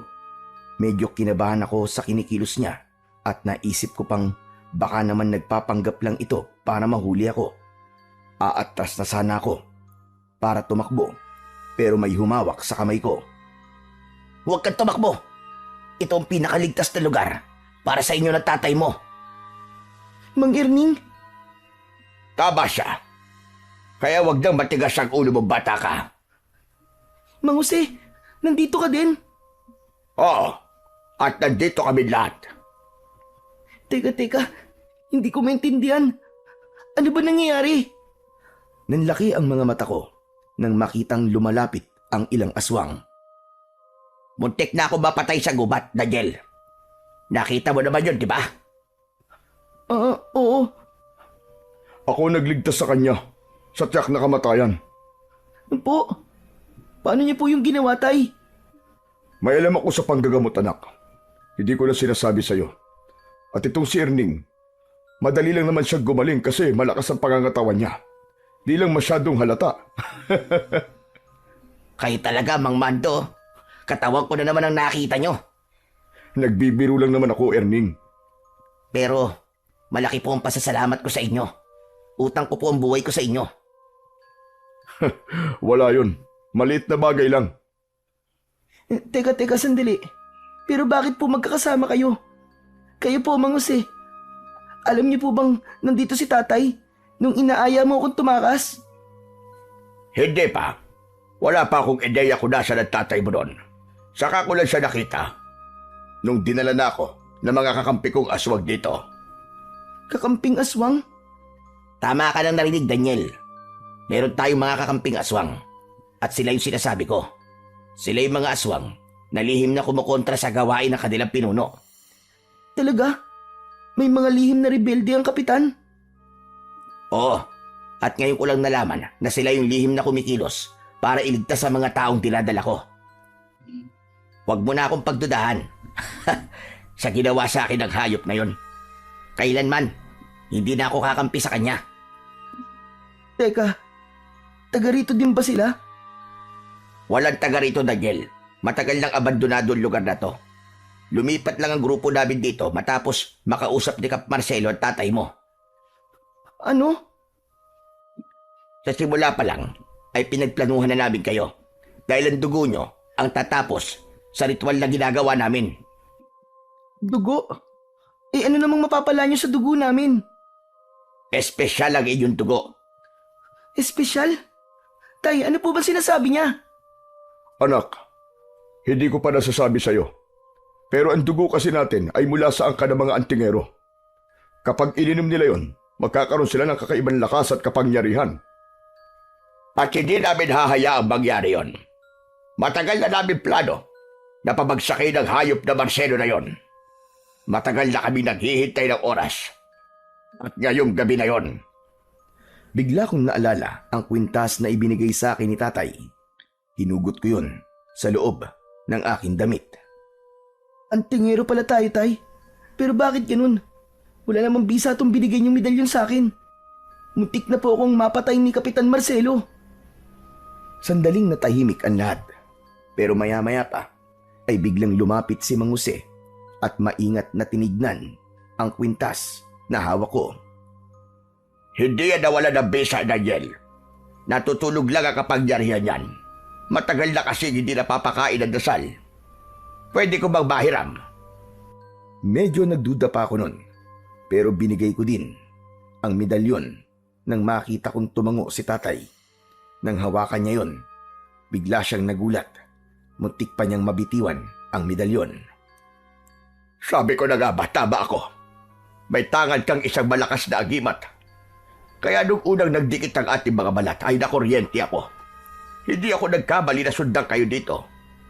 Ikaw ang makakatulong sa amin para tapusin si Kapitan Marcelo. Bigla kaming natigilan nang marinig naming tumawa si tatay.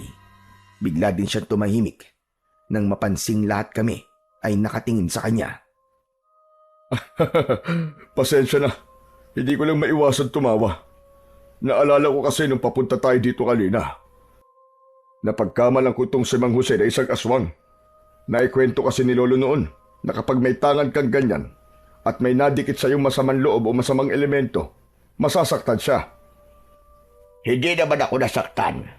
Nagparamdam lang sa akin ang medalyon. Kaya niya ako kinuryente. Pasensya na kayo, Mang Mando at Daniel. Yung palang mga kinikwento ko sa inyo tungkol kay Mang Jose.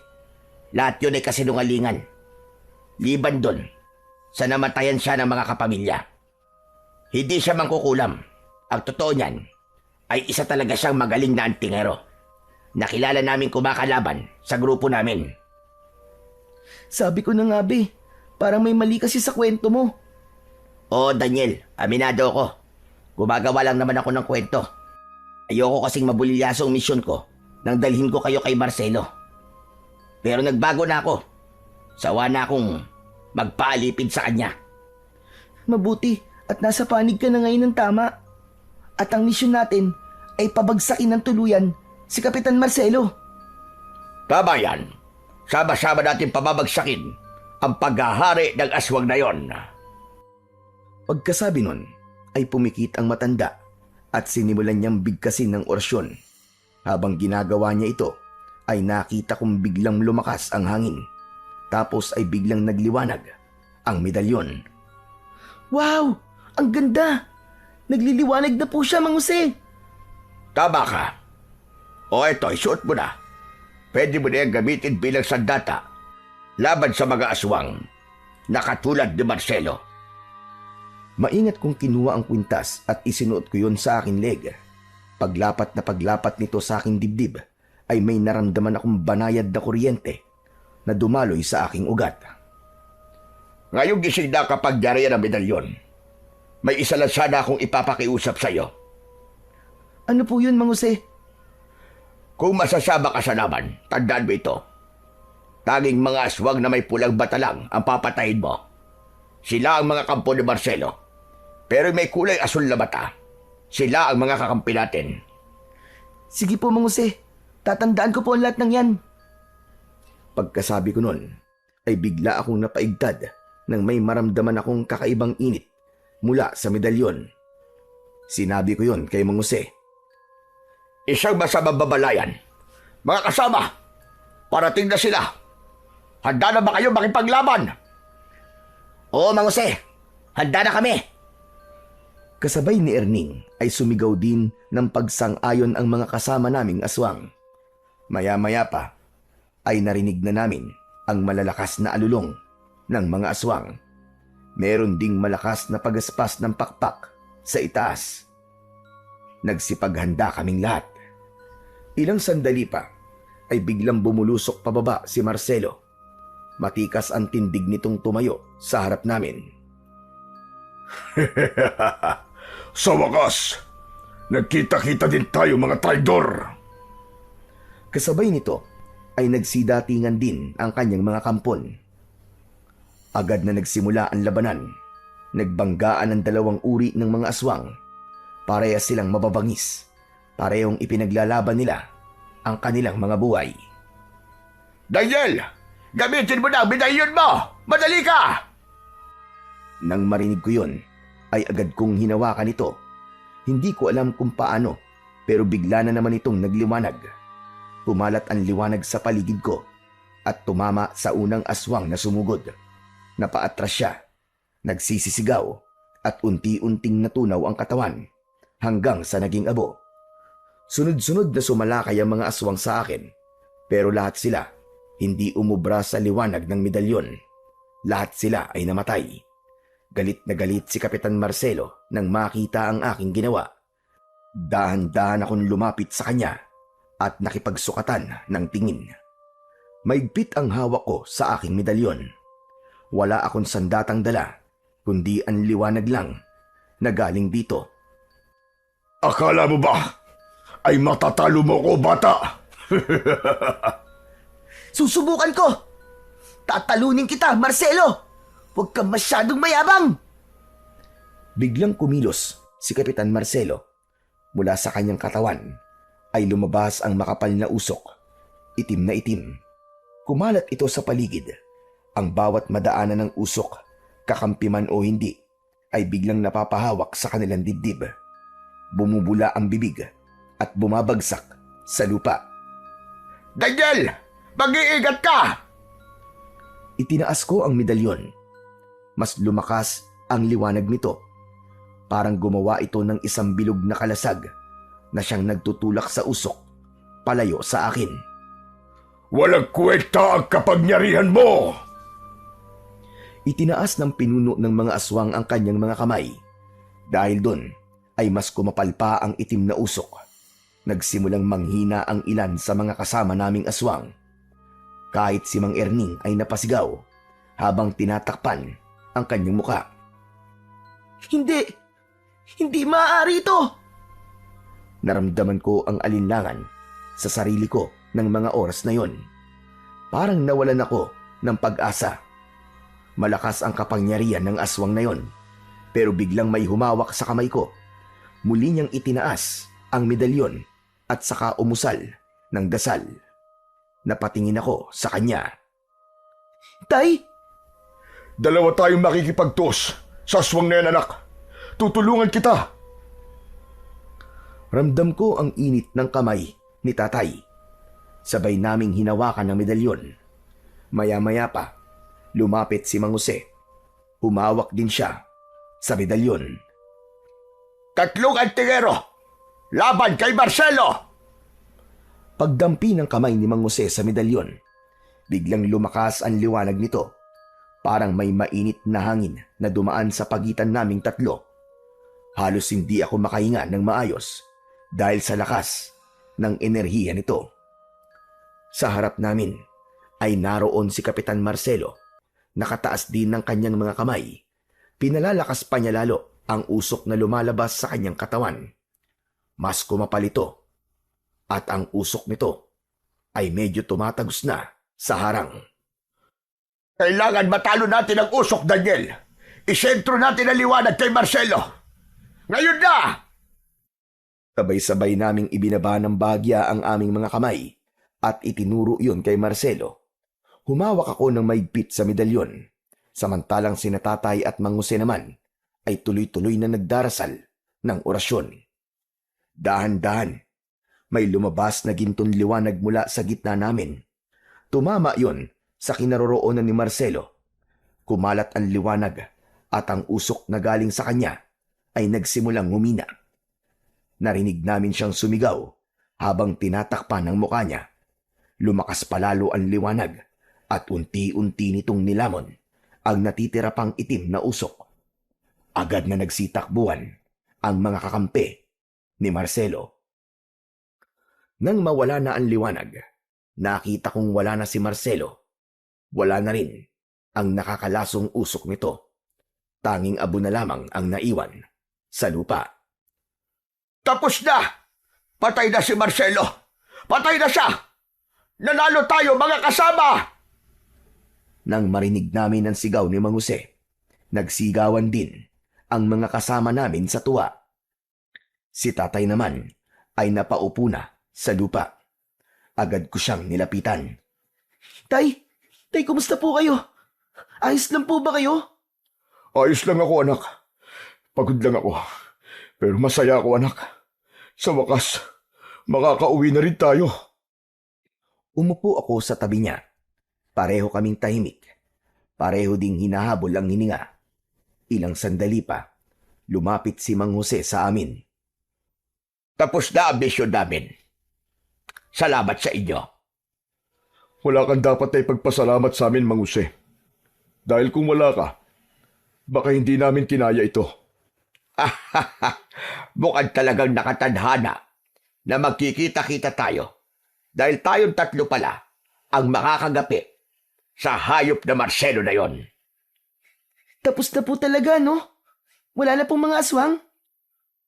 Oo, Daniel. Makakauwi na kayo ng tatay mo. Pero paano po? Sira po yung sasakyan namin. Daniel, ano kasi, ang totoo niyan, ako sumira ng sasakyan niyo eh. Pero, kaya ko namang ayusin yon. Akong bahala. Ano? Ikaw ang sumira ng sasakyan namin? Pambihira naman yan, oo. Napakamot siya sa ulo. Parang batang nahuli sa kalokohan. Napangiti na lang si Tatay at nag-aya ng pumunta sa baryo. Lumabas na kami ng gubat. Pagdating sa baryo, agad na inayos ni Mang Erning ang sasakyan. Hindi nagtagal, umaandar na yon. Aba, ayos ah. Magaling ka palang mekaniko. Opo, dati po ako nagtatrabaho bilang mekaniko doon sa bayan. Bago ako naging kampo ni Marcelo. Siya nga pala, sandali lang ho. May kukunin lang po ako saglit.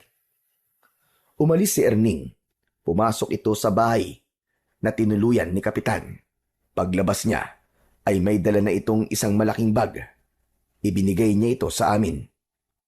Teka. Para saan to? Sa inyo na po yan. Hindi po namin niya magagamit dito eh. Agad na binuksan ni Tatay ang bag at nakita naming maraming pera ang laman nun. Agad na ibinalik ni Tatay ang bag kay Mang Erning, pero tumanggi na itong kunin ang bag. Maging si Mang Jose ay sinabing sa amin na lamang ang pera. Naku, salamat. Maraming salamat sa inyo. Napakalaking biyaya nito. Matapos yun, ay nagpaalam na kaming dalawa. Pinaandar na ni tatay ang truck. Habang umaandar, tanaw ko sila. Kumakaway sila sa amin. Tay, mabuti na lang po at nakaligtas tayo. Oo nga anak eh. Ngayon, pwede na tayong magsimula ulit. Ngumiti kaming pareho. Tapos na ang bangungot. At kung meron man akong dapat na ipagpasalamat, yun ay ang kaligtasan namin ni tatay. Pagdating namin sa aming baryo, wala kaming inaksayang panahon. Agad kaming naligo at nagbihis. Pumunta kami sa simbahan. Tahimik kaming nagdasal at ipinagpasalamat sa Panginoong Diyos ang aming pangalawang buhay. Paglabas namin ng simbahan, hinawakan ni tatay ang aking balikat. Anak, hindi lahat ay nabibigyan ng pangalawang pagkakataon. Kaya mula ngayon, pahalagahan natin ang buhay na to. Opo, Tay.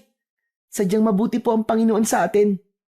Naniniwala po ako na ang liwanag na nanggagaling sa medalyon ay galing po sa Kanya.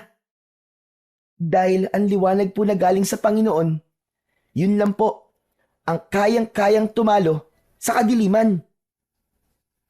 Ngumiti si tatay at tumango. Tama ka dyan, anak. Samantala, pagkalipas ng maraming taon, pagkatapos ng nangyaring bangungot na yon sa aming mag-ama, namuhay na kaming payapa. Ang perang nakuha namin sa Baryo Santo Cristo, ang kalahati nun ay idinonate namin sa simbahan. Ang kalahati naman ay siyang ginamit ni tatay na panimula ng negosyo na may kinalaman pa rin sa babuyan at agrikultura. Nagtayo siya ng tindahan at nagbebenta kami ng mga feeds at gamit sa pagsasaka. Tumutulong din kami sa mga magsasakang walang puhunan. Minsan, naiisip ko, baka ito na talaga ang dahilan kung bakit binigyan kami ng pangalawang pagkakataon at kung bakit nangyari yun. Ito ay upang makatulong kami sa iba. Si tatay ay matanda na pero malakas pa. Kasama pa rin namin siya sa bahay naming mag-asawa. Minsan, kapag nasa tindahan ako, siya ang nag-aalaga sa mga apo niya. Yung medalyon, hindi ko na siya ginagamit ngayon at hindi ko na rin sinusuot, pero nakasabit pa rin yon sa altar. At sa tuwing sasapit ang 6:00 ng gabi, hindi namin siya kinakalimutan ni tatay. Pinapakain pa rin namin siya ng orasyon para manatili itong buhay at magamit kung talagang kailangan. Kung sakaling bumalik at maggasik muli ng lagim ang mga kampon ng kadiliman.